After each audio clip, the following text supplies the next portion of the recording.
Good morning. അപ്പം നമ്മൾ പറഞ്ഞ് തുടങ്ങിയത് ഫസ്റ്റ് ചാപ്റ്ററായ ഇൻട്രൊഡക്ഷൻ ടു സ്റ്റാറ്റിസ്റ്റിക്സ് ആയിരുന്നു അല്ലേ. അപ്പോൾ അവിടെ നമ്മൾ എന്താണ് ഡാറ്റ നമ്മൾ കണ്ടു. ഡാറ്റ എന്ന് പറഞ്ഞാൽ എന്താ, റോ ഇൻഫർമേഷൻസ് ആണ് അല്ലേ. എന്തിനെക്കുറിച്ചും നമുക്ക് ഡാറ്റാസ് കിട്ടും. ഓക്കെ, അതായത് അതിന് നമ്മൾ എന്ത് ചെയ്യുന്നില്ല, ഒരു ഓർഡർ ആക്കുന്നില്ല അല്ലേ. റോ ഇൻഫർമേഷൻസിനെല്ലാം നമുക്ക് ഡാറ്റയായിട്ട് കൺസിഡർ ചെയ്യാം.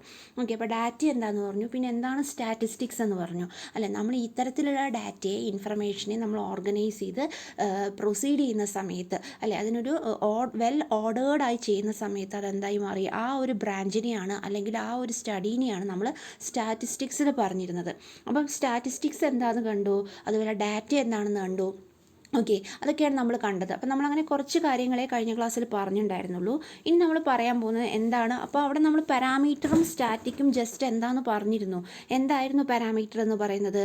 അവിടെ അപ്പം തന്നെ നമ്മൾ പറഞ്ഞ വേറൊരു കാര്യം കൂടി ഉണ്ടായിരുന്നു. എന്തായിരുന്നു അത്? പോപ്പുലേഷനും സാമ്പിളും അല്ലേ. എന്തായിരുന്നു സാമ്പിൾ എന്ന് പറഞ്ഞാൽ ഈ ഡാറ്റയിൽ നിന്ന് നമ്മൾ കുറച്ച് വിവരങ്ങൾ എടുക്കുകയാണെങ്കിൽ അതൊരു സാമ്പിളായി അല്ലേ. ഇപ്പം നമുക്ക് ഒരു സ്റ്റഡി നടത്തണം. അതായത് ഇപ്പം നമ്മൾ ഈ കറണ്ടായിട്ട് ഈ കഴിഞ്ഞ ദിവസങ്ങളിലൊക്കെ കണ്ട വൻ ദുരന്തം അല്ലേ, ആ ദുരന്തത്തിൽ മരിച്ചവരുടെ കണക്കെടുക്കുകയാണെങ്കിൽ ആ മൊത്തം മരിച്ചവരുടേതാണ് എന്ത്, സാമ്പിളായിട്ട് നമ്മൾ കൺസിഡർ ചെയ്യുക. അതിൽ രക്ഷപ്പെട്ടവരുടെ വിവരങ്ങളാണ് എടുക്കുന്നതെങ്കിൽ അത് നമ്മുടെ സാമ്പിളും, ആ മൊത്തം അതിൽ ഉൾപ്പെട്ട എല്ലാവരും ആണെങ്കിൽ അത് നമ്മുടെ പോപ്പുലേഷനും ആയിരിക്കും. അപ്പം പോപ്പുലേഷൻ എന്താണ്, സാമ്പിൾ എന്താണെന്നൊക്കെ നമ്മൾ കണ്ടതാണ്.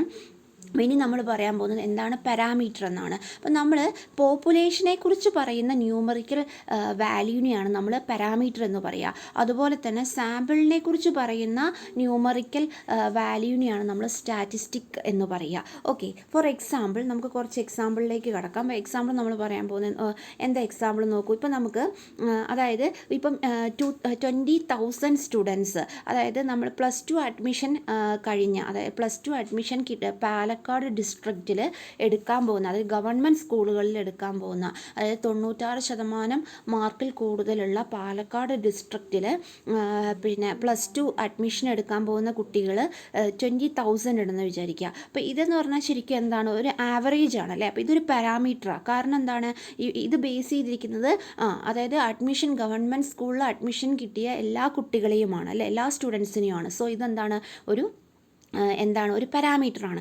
എന്നാൽ ഒരു സ്റ്റാറ്റിക്കിന് എക്സാമ്പിൾ നമുക്ക് എന്ത് പറയാൻ പറ്റും. ഇപ്പം നമ്മൾ 200 കോളേജുകളുള്ള ഒരു കോളേജിലൊരു സർവേ നടത്തുകയാണ്. അതായത് അവിടെ എൻജിനീയറിങ്, ബിടെക് എൻജിനീയറിങ് കഴിഞ്ഞ് സാലറി അല്ലെ, average starting salary 50,000 per month ഉള്ള കുട്ടികളുടെ റിപ്പോർട്ട് നമുക്ക് വേണം. അത് നമ്മൾ എടുക്കുകയാണെങ്കിൽ, അങ്ങനെ ഒരു സർവേ നടത്തുകയാണെങ്കിൽ ആ 200 കോളേജിനെയാണ് നമ്മൾ എന്തെന്ന് പറയുന്നത്, അവിടെ നമ്മൾ എന്താണ് മൊത്തം എടുക്കുന്നില്ല അല്ലേ. ഈ 200 കോളേജുകളിൽ മാത്രമാണ് റിപ്പോർട്ട് എടുക്കുന്നത്. സോ അതെന്താണ്, ഡിസ്ക്രിപ്ഷൻ എബൌട്ട് സാമ്പിളാണ്. സോ ഇതെന്തിന് എക്സാമ്പിളാണ്, ഒരു സ്റ്റാറ്റിക് എക്സാമ്പിളാണ്. ഇതൊരു സ്റ്റാറ്റിക്കിന് എക്സാമ്പിളാണ്. ഓക്കെ, നൗ നമ്മൾ പറയാൻ പോകുന്നത് എന്താണ്, ബ്രാഞ്ച് ഓഫ് സ്റ്റാറ്റിസ്റ്റിക്സ് ആണ്. അപ്പോൾ 2 തരത്തിലാണ് സ്റ്റാറ്റിസ്റ്റിക്സിന് ബ്രാഞ്ച് ഉള്ളത്. ഒന്ന് ഡിസ്ക്രിപ്റ്റീവ് സ്റ്റാറ്റിസ്റ്റിക്സും ഉണ്ട്, അതുപോലെ തന്നെ ഇൻഫറൻ്റൽ സ്റ്റാറ്റിസ്റ്റിക്സും ഉണ്ട്. ഓക്കെ, അപ്പോൾ എന്താണ് ഡിസ്ക്രിപ്റ്റീവ് സ്റ്റാറ്റിസ്റ്റിക്സ് എന്ന് പറഞ്ഞാൽ എന്തായിരിക്കും, അത് ബ്രാഞ്ച് ഓഫ് സ്റ്റാറ്റിസ്റ്റിക്സ് ആണ്. അവിടെ നമ്മൾ ഓർഗനൈസേഷൻ, സമ്മറൈസേഷൻ, ഡിസ്പ്ലേ ഓഫ് ഡാറ്റയൊക്കെയാണ് ഡിസ്ക്രിപ്റ്റീവ് സ്റ്റാറ്റിസ്റ്റിക്സിൽ പറയുന്നത്. ജസ്റ്റ് ഡാറ്റയെ നമ്മൾ എന്ത് ചെയ്യുന്നു, ഡിസ്പ്ലേ ചെയ്യുന്നു, ഓർഗനൈസ് ചെയ്യുന്നു, സമ്മറൈസ് ചെയ്യുന്നു, അതിനെയാണ് നമ്മൾ ഡിസ്ക്രിപ്റ്റീവ് സ്റ്റാറ്റിസ്റ്റിക്സ് എന്ന് പറയുന്നത്. എന്നാൽ ഇൻഫറൻ്റൽ സ്റ്റാറ്റിസ്റ്റിക്സ് ആകുമ്പോൾ എന്താ അവിടെ സംഭവിക്കുക, ഇൻഫറൻ്റൽ സ്റ്റാറ്റിസ്റ്റിക്സ് ആവുന്ന സമയത്ത് അതും സ്റ്റാറ്റിസ്റ്റിക്സിൻ്റെ ബ്രാഞ്ച് തന്നെയാണ്. അവിടെ കൺക്ലൂഷൻ തന്നെയാണ് എടുക്കുന്നത്. പക്ഷേ എന്താ, സാമ്പിൾ ഉപയോഗിച്ച്, അതായത് ഒരു പോപ്പുലേഷനിൽ നിന്ന് സാമ്പിൾ എടുത്തിട്ട് അതിലേക്ക് നമ്മളൊരു കൺക്ലൂഷൻ കൊണ്ടുവരികയാണ്. അതായത് എങ്ങനെയാണ് വരിക, അപ്പം നമ്മൾ അതിലൊരു പോപ്പുലേഷൻ ഉണ്ട്, അതിൽ നിന്നൊരു ചെറിയൊരു സാമ്പിൾ എടുത്തിട്ട് ആ സാമ്പിളിൽ നിന്ന് ആ പോപ്പുലേഷനെ കുറിച്ച് നമ്മൾ എന്ത് ചെയ്യും, ഒരു കൺക്ലൂഷൻ, എന്താണോ നമുക്ക് വേണ്ട ഡാറ്റ, അതുമായി ബന്ധപ്പെട്ട കൺക്ലൂഷനിൽ എത്തിച്ചേരാനായിട്ട് ശ്രമിക്കും. അതാണ് ഇൻഫറൻ്റൽ സ്റ്റാറ്റിസ്റ്റിക്സ്. അപ്പോൾ ഇതിൻ്റെ ഈ ഇൻഫറൻ്റൽ സ്റ്റാറ്റിസ്റ്റിക്സിൻ്റെ ഒരു പ്രധാന ബ്രാഞ്ചാണ് പ്രോബബിലിറ്റി എന്ന് പറയുന്നത്. അപ്പം ഡിസ്ക്രിപ്റ്റീവ് സ്റ്റാറ്റിസ്റ്റിക്സ് നമുക്കൊന്നും കിട്ടുന്നില്ല, അതായത് നമുക്കൊരു കൺക്ലൂഷനിൽ എത്താൻ പറ്റുന്നില്ല. ഒരു ഡാറ്റകൾ ഉണ്ട് എന്നല്ലാതെ നമുക്കതിനെ ഓർഗനൈസ് ചെയ്യാൻ പറ്റുന്നുണ്ട് എന്നല്ലാതെ നമുക്കൊരു റിസൾട്ടിലോ ഒരു സ്പെസിഫിക് ഡാറ്റയിലോ അല്ലെങ്കിൽ നമുക്ക് വേണ്ട ഒരു റിസൾട്ടിലൊന്നും നമ്മൾ എത്തുന്നില്ല. എന്നാൽ ഇൻഫറൻ്റൽ സ്റ്റാറ്റിസ്റ്റിക്സ് എങ്ങനെയല്ല, അതുപയോഗിച്ച് നമുക്ക് എന്ത് ചെയ്യാൻ പറ്റും, നമുക്കൊരു കൺക്ലൂഷനിൽ എത്തിച്ചേരാനായിട്ട് സാധിക്കും. ഓക്കെ, നൗ ഇനി നമ്മൾ പറയാൻ പോകുന്നത് എന്താണ്, ഒരു എക്സാമ്പിൾ നോക്കാം നമുക്ക്. ഇവിടെ എന്താണ്, ഇവിടെ നമുക്കൊരു എന്ത് തന്നിട്ടുണ്ട്, അതായത് സ്റ്റിൽ അലൈവ് അറ്റ് 65 എന്ന് പറഞ്ഞാൽ നമുക്കൊരു ഡയഗ്രം തന്നിട്ടുണ്ട് അല്ലേ. അപ്പോൾ ഈ ഡയഗ്രം നോക്കിയിട്ട് ഇതിൽ നിന്ന് ഏതാണ് ഇൻഫറൻ്റൽ സ്റ്റാറ്റിസ്റ്റിക്സ് അതുപോലെ എന്ന് ഐഡൻറ്റിഫൈ ചെയ്യാനാണ് നമ്മളോട്, ഡിസ്ക്രിപ്റ്റീവ് ഏതാണെന്ന് അല്ലേ. അപ്പോൾ എന്താണ് ഇവിടെ നോക്കിക്കേ, a large sample of men aged 48 was studied for 18 years. For married men എന്താണ്, ഒരു നമ്മൾ ലാർജ് സാമ്പിൾ എടുക്കുകയാണ് മെന്നിൻ്റെ, അതായത് 48 വയസ്സുള്ള ആളുകളുടെ ഒരു സാമ്പിൾ എടുത്തു. 18 വർഷം കൊണ്ടാണ് അത് സ്റ്റഡി ചെയ്തത് അല്ലേ. അവിടെ അൺമാരീഡ് ആയിട്ടുള്ള മാന് അപ്രോക്സിമേറ്റ്ലി 70% അലൈവാണ്, 65 വയസ്സ് വരെ ജീവിക്കുന്നു. ഫോർ മാരീഡ് മെൻ ആണെങ്കിൽ അവർ 90% എന്താണ്, 65 വയസ്സ് വരെ അലൈവാണ് അല്ലേ. അപ്പോൾ അതായത് എന്താ, കല്യാണം കഴിക്കാത്തവർ 70% മാത്രമേ 65 വയസ്സ് വരെ ജീവിക്കുന്നുള്ളൂ. എന്നാൽ മാരീഡ് മെൻ ആണെങ്കിൽ 90% അലൈവാണ് 65 വയസ്സ് വരെ അല്ലേ. അപ്പോൾ ഇവിടെ ഏതായിരിക്കും ഡിസ്ക്രിപ്റ്റീവ് സ്റ്റാറ്റിസ്റ്റിക്സ് എന്ന് പറയുന്നത്? ഈ ഡാറ്റ ആയിരിക്കും അല്ലേ. അൺമാരീഡ് മെൻ 70% ജീവിക്കുന്നുണ്ട് എന്ന് പറയുന്നതായിരിക്കും എന്താണ്, ഡിസ്ക്രിപ്റ്റീവ് സ്റ്റാറ്റിസ്റ്റിക്സ് അല്ലേ.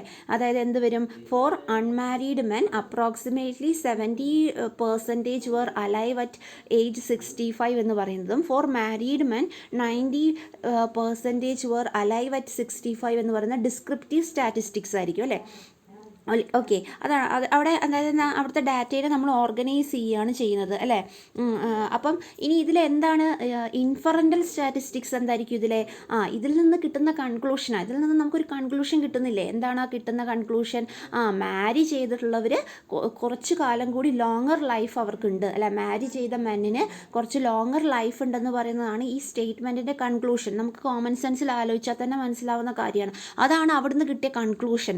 അതാണ് നമ്മളിവിടുത്തെ ഇൻഫറൻ്റൽ സ്റ്റാറ്റിസ്റ്റിക്സ് എന്ന് പറയുന്നത്. ക്ലിയർ ആയെന്ന് വിചാരിക്കുന്നു. വലിയ കാര്യങ്ങളൊന്നുമില്ല, ജസ്റ്റ് അത് എന്താണെന്ന് മനസ്സിലാക്കുക മാത്രമേ ഉള്ളൂ. നിങ്ങൾക്ക് മനസ്സിലാവുന്നുണ്ടെന്ന് കരുതുന്നു. ഓക്കെ, ഇനിയാണ് നമ്മൾ അടുത്ത പറയാൻ പോകുന്ന ഡാറ്റ ക്ലാസിഫിക്കേഷനാണ് കേട്ടോ. അപ്പോൾ ഡാറ്റയെ നമ്മൾ 2 രീതിയിലാണ് ക്ലാസിഫൈ ചെയ്തിട്ടുള്ളത്, ക്വാളിറ്റേറ്റീവ് ഡാറ്റയും ക്വാണ്ടിറ്റേറ്റീവ് ഡാറ്റയും. നിങ്ങൾക്കറിയാം ആസ് യൂഷ്വൽ എന്താ, ക്വാളിറ്റേറ്റീവ് ഡാറ്റ എന്ന് പറയുന്നത് എന്തായിരിക്കും, ലേബൽ ആവാം, നോൺ ന്യൂമറിക്കൽ എൻട്രീസ് ആവാം, ആട്രിബ്യൂട്ട്സ് ആവാം, എല്ലാം ക്വാളിറ്റേറ്റീവ് ഡാറ്റയാണ്. എന്നാൽ ക്വാണ്ടിറ്റേറ്റീവ് ഡാറ്റയാണെങ്കിൽ അത് ന്യൂമറിക്കൽ മെഷർമെൻറ്റ്സ് ആവാം, കൗണ്ടുകളാവാം, നമ്പേഴ്സ് ആവാം. അതിനെയാണ് നമ്മൾ ക്വാണ്ടിറ്റേറ്റീവ് ഡാറ്റ എന്ന് പറയുന്നത്. ഓക്കെ, നിങ്ങൾ ഫെമിലിയർ ആയിട്ടുള്ള കാര്യമാണ്. ഇപ്പോൾ ഒരു എക്സാമ്പിൾ നോക്കാം. ഇത് നോക്കൂ, ഇതെന്ന് പറഞ്ഞിട്ടുണ്ടെങ്കിൽ ഈ ടേബിൾ തന്നിരിക്കുന്നത് റീറ്റെയിൽ പ്രൈസ് ആണ്, മാരുതി വെഹിക്കിൾസിൻ്റെ റീറ്റെയിൽ പ്രൈസ് ആണ്. ഇതിൽ നിന്ന് ക്വാളിറ്റേറ്റീവും ക്വാണ്ടിറ്റേറ്റീവും പാർട്ട് നമുക്ക് കൺസിഡർ ചെയ്യണം. അപ്പോൾ എന്തായിരിക്കും ഇതിലെ ക്വാളിറ്റേറ്റീവ് പാർട്ട് എന്ന് പറയുന്നത്? ക്വാളിറ്റേറ്റീവ് എന്ന് പറഞ്ഞാൽ അതിൻ്റെ മോഡൽസ് ആണ് അല്ലേ. ഇത് മോഡൽസ് ആണ്, ആൾട്ടോ, വാഗണാർ, ഷിഫ്റ്റ്, കേട്ടൻ അല്ലേ. ഇനി അതിൻ്റെ കറസ്പോണ്ടിങ് പ്രൈസ് ആണ് ഇവിടെ കൊടുത്തിട്ടുള്ളത്. ഓക്കെ, അപ്പോൾ ഇതിൽ ക്വാളിറ്റേറ്റീവ് ആയിട്ടുള്ളത് എന്താ പറയുന്നത്, ക്വാണ്ടിറ്റേറ്റീവ് ആണ്. ക്വാണ്ടിറ്റേറ്റീവ് എന്ന് പറഞ്ഞാൽ എന്താണെന്ന് നമ്മൾ പറഞ്ഞത്, ക്വാണ്ടിറ്റേറ്റീവ് ആകുമ്പോൾ അതിന് ന്യൂമറിക്കൽ മെഷർമെൻറ്റ് വരും അല്ലേ. അപ്പോൾ ക്വാണ്ടിറ്റേറ്റീവ് ആകുമ്പോൾ പ്രൈസ് ഇൻഡിക്കേറ്റ് ചെയ്യുന്നത് ക്വാണ്ടിറ്റേറ്റീവും അതിൻ്റെ മോഡൽസ് ഇൻഡിക്കേറ്റ് ചെയ്യുന്നത് ക്വാളിറ്റേറ്റീവും ആയിരിക്കും. ഓക്കെ, അതാണ് എക്സാമ്പിൾ. ഇനി വേറൊരു എക്സാമ്പിൾ ടെക്സ്റ്റ് ബുക്കിൽ പറഞ്ഞിട്ടുണ്ട്. അപ്പോൾ എന്താണെന്ന് നോക്കൂ, ഇവിടെ നമുക്ക് ലെഫ്റ്റ് സൈഡിൽ നിങ്ങൾക്ക് കാണാം ഒരു ടേബിൾ തന്നിട്ടുണ്ട് അല്ലേ. അപ്പം 2 data sets are given in left ആണ്, നമുക്കിവിടെ റൈറ്റിലാണ്. ടെക്സ്റ്റ് ബുക്കിൽ അത് ലെഫ്റ്റിലാണ് തന്നിട്ടുള്ളത്, ഞാനത് കട്ട് ചെയ്തതാണ്, അതുകൊണ്ടാണ് അങ്ങനെ വന്നത്. ഓക്കെ, ഈ ഡാറ്റയിൽ ഏതാണ് ഇൻ്റർവൽ ലെവലിൽ, റേഷ്യോ ലെവലിൽ അല്ലേ. അതായത് ഇത് നമുക്ക് അടുത്ത എന്താണ് ഇൻ്റർവൽ ലെവൽ അല്ലെങ്കിൽ റേഷ്യോ ലെവൽ എന്ന് പറഞ്ഞതിന് ശേഷം നമുക്ക് പറയുന്നതായിരിക്കും നല്ലത്. അപ്പോൾ അതിന് മുന്നേ നമുക്ക് ഇങ്ങോട്ട് വരാം. മെഷറാണ് അല്ലേ, മെഷർമെൻ്റ് ആണ്. ഓക്കെ, അതായത് different type of level of measurement ആണ് ഹെഡിങ്, ലെവൽ ഓഫ് മെഷർമെൻ്റ് ആണ് കേട്ടോ. അപ്പോൾ നമുക്ക് ലെവൽ ഓഫ് മെഷർമെൻറ്റിനെ 4 രീതിയിലാണ് ക്ലാസിഫൈ ചെയ്തിട്ടുള്ളത്. Nominal level of measurement, ordinal level of measurement, അതുപോലെ തന്നെയാണ് അടുത്ത റേഷ്യോ ലെവലുണ്ട്, അതുപോലെ തന്നെ എന്തുണ്ട് നോമിനൽ, ഓർഡിനൽ, അതുപോലെ തന്നെ എന്താണ് റേഷ്യോ. ഇങ്ങനെ 4 രീതിയിലാണ് മെഷർമെൻറ്റിന് നമ്മൾ എന്ത് ചെയ്തിട്ടുള്ളത്, ഡിവൈഡ്.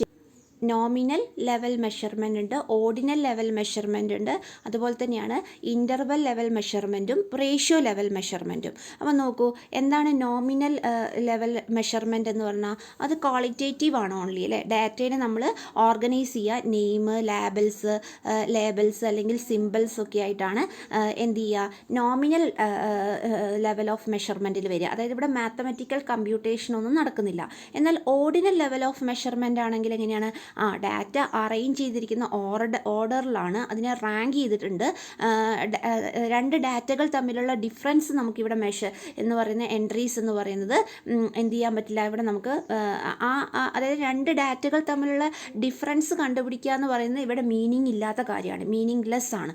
ഓക്കെ, കാരണം നമുക്കതിനെ ഓർഡർ ചെയ്യാം, റാങ്ക് ചെയ്യാം എന്നുള്ളതാണ്. അതിനൊരു എക്സാമ്പിൾ ഇപ്പം നമ്മൾ കണ്ട എക്സാമ്പിളിൽ തന്നെ നമ്മൾ മോഡൽസ് കണ്ടില്ലേ. ഇപ്പം നോക്കിക്കേ, ഇവിടെ മോഡൽസ് കണ്ടു അല്ലേ. അപ്പോൾ ഇതിൽ ശരിക്കും എന്തെന്നാണ്, ഇത് നോമിനലാണ്. ഇതിൻ്റെ മോഡൽസ് എന്ന് പറയുന്ന ഓൾട്ടോ, വാഗണാർ, ഷിഫ്റ്റ്, കേട്ടൻ എന്ന് പറയുന്ന ഈ കാറുകളുടെ നെയിം ഇതിൽ നോമിനലും ഇതെന്താണ് ഓർഡിനലും ആണ് അല്ലേ. ഓർഡിനലാണ്. അതായത് അതിൻ്റെ പ്രൈസ് എന്ന് പറയുന്നത് എന്താണ്, അവിടെ ഡാറ്റാസ് ഉണ്ട് അല്ലേ. നോമിനല്ല, ഇത് ഓർഡിനൽ ന്യൂമറിക്കൽ വാല്യൂസ് ആണ് അല്ലേ. പക്ഷേ ഇവിടെ നോക്കൂ, ഈ മോഡലുകൾ തമ്മിലുള്ള ഈ പേരുകൾ തമ്മിൽ നമുക്ക് ഡിഫറൻസ് നോക്കുക എന്ന് പറയുന്നത് എന്തല്ല, മീനിങ് ഫുൾ അല്ല. ഓക്കെ, അപ്പം ഇവിടെ നമ്മൾ എന്താ പറഞ്ഞത്, അപ്പോൾ എന്താ നമ്മൾ നോമിനൽ എന്ന് പറഞ്ഞു അല്ലേ, നെയിംസ്, ലേബൽസ്. അപ്പോൾ അവിടെ പറയുന്ന ഓൾട്ടോ അങ്ങനെ മാരുതിയുടെ മോഡൽ എന്ന് പറയുന്നത് എന്താ നോമിനൽ ലെവലും, ഓർഡിനൽ ലെവൽ ക്വാണ്ടിറ്റി എന്ന് പറയുന്നത് നമുക്ക് ഓർഡർ ചെയ്യാം, റാങ്ക് ചെയ്യാം. അതെങ്ങനെ ഓർഡർ ചെയ്യാം, റാങ്ക് ചെയ്യാം നമുക്ക് അവിടെ പറയാൻ പറ്റും. ഈ മോഡലിൽ ഏറ്റവും വില കൂടിയത് ഏതാണെന്ന് നമുക്ക് നോക്കാം, ഏറ്റവും വില കുറഞ്ഞ, അങ്ങനെ നമുക്കിതിനെ അറേഞ്ച് ചെയ്യാൻ പറ്റുമല്ലോ. സോ ഈ പ്രൈസ് എന്ന് പറയുന്നത് എന്താണ്, ഈ പ്രൈസ് എന്ന് പറയുന്നത് ഓർഡിനൽ ലെവൽ ഓഫ് മെഷർമെൻ്റ് ആണ്. ഓക്കെ, നൗ നെക്സ്റ്റ് നമുക്ക് പറയാനുള്ളത് എന്താണ്, ഇൻ്റർവൽ ലെവൽ ഓഫ് മെഷർമെൻ്റ് ആണ്. ഇവിടെ ഒരു പ്രത്യേകത എന്ന് പറഞ്ഞിട്ടുണ്ടെങ്കിൽ പിന്നെ നമുക്ക് എന്ത് ചെയ്യാൻ പറ്റും, ഓർഡർ ചെയ്യാൻ പറ്റും. മീനിങ് ഡിഫറൻസ് നമുക്ക് ഡാറ്റ എൻട്രീസ് തമ്മിലുള്ള മീനിങ് ഡിഫറൻസ് നമുക്കിവിടെ കാൽക്കുലേറ്റ് ചെയ്യാനായിട്ട് പറ്റും. പക്ഷേ ഇവിടെ ഒരു 0 എൻട്രിയെക്കുറിച്ച് പറയുന്നുണ്ട് അല്ലേ. അത് ആ സ്കെയിലിലെ പൊസിഷനെ മാത്രമാണ് ഇൻഡിക്കേറ്റ് ചെയ്യുന്നത്. അപ്പം ഇൻഡിക്കേറ്റ് ചെയ്യുന്നത് അതായത് അതൊരു ഇൻഹെറൻറ്റ് 0 ആണ്. അത് കുറച്ചുകൂടി കൂടുതലായിട്ട് നിങ്ങൾക്ക് മനസ്സിലാവണമെങ്കിൽ ഒരു എക്സാമ്പിൾ കൺസിഡർ ചെയ്യാം. അപ്പോൾ നമ്മുടെ പിന്നെ ടെമ്പറേച്ചർ സ്കെയിലിൽ 0 ഡിഗ്രി സെൽഷ്യസ്, ഇപ്പോൾ നമ്മുടെ റൂം ടെമ്പറേച്ചർ 0 ഡിഗ്രി സെൽഷ്യസ് എന്ന് പറഞ്ഞാൽ ഐസായിട്ടോ അങ്ങനെയല്ല. ഇപ്പോൾ ടെമ്പറേച്ചർ 0 ഡിഗ്രി സെൽഷ്യസ് ആണെന്ന് പറഞ്ഞാൽ അവിടെ എന്തില്ല, ഹീറ്റ് ഇല്ല എന്നില്ലല്ലോ. മീൻസ് അവിടെ ഹീറ്റേ ഇല്ല എന്നില്ല. പക്ഷെ എന്താണ്, നോ ഹീറ്റ് എന്നല്ല മീൻ ചെയ്യുന്നത് അല്ലേ. അവിടെ ഹീറ്റ് ഉണ്ട്, പക്ഷേ ഹീറ്റിൽ ഏറ്റവും കുറവ് ഹീറ്റാണ് അവിടെ ഉള്ളത് എന്നാണ് 0 ഡിഗ്രി സെൽഷ്യസിൽ നമ്മൾ ഇൻഡിക്കേറ്റ് ചെയ്യുന്നത് അല്ലേ. അപ്പോൾ അവിടെ എന്തല്ല, അവിടെ ഇൻഹെറൻറ്റ് നോട്ട് ഇൻഹെറൻറ്റ് 0 അല്ലേ. എക്സാക്റ്റ് 0ക്ക് 0 എന്നുള്ളൊരു മീനിങ് അല്ല ഉള്ളത്. അതാണ് എന്തെന്ന് പറയുന്നത്, അതാണ് നമ്മൾ ഇൻ്റർവൽ ലെവൽ ഓഫ് മെഷർമെൻറ്റ് എന്ന് പറയുന്നത്. ഇനി റേഷ്യോ ലെവൽ ഓഫ് മെഷർമെൻറ്റ് എന്ന് പറഞ്ഞിട്ടുണ്ടെങ്കിൽ ഇവിടെ എന്താണ്, സിമിലർ ആണല്ലേ. അതായത് ഇതിലേക്കുള്ള അതേ സിമിലർ മീനിങ് തന്നെയാണ് ഇവിടെയും വരുന്നത്. എന്തിന്, ഡാറ്റയ്ക്ക് സെയിം ലെവൽ ഓഫ് മീനിങ് തന്നെയാണ് വരുന്നത്.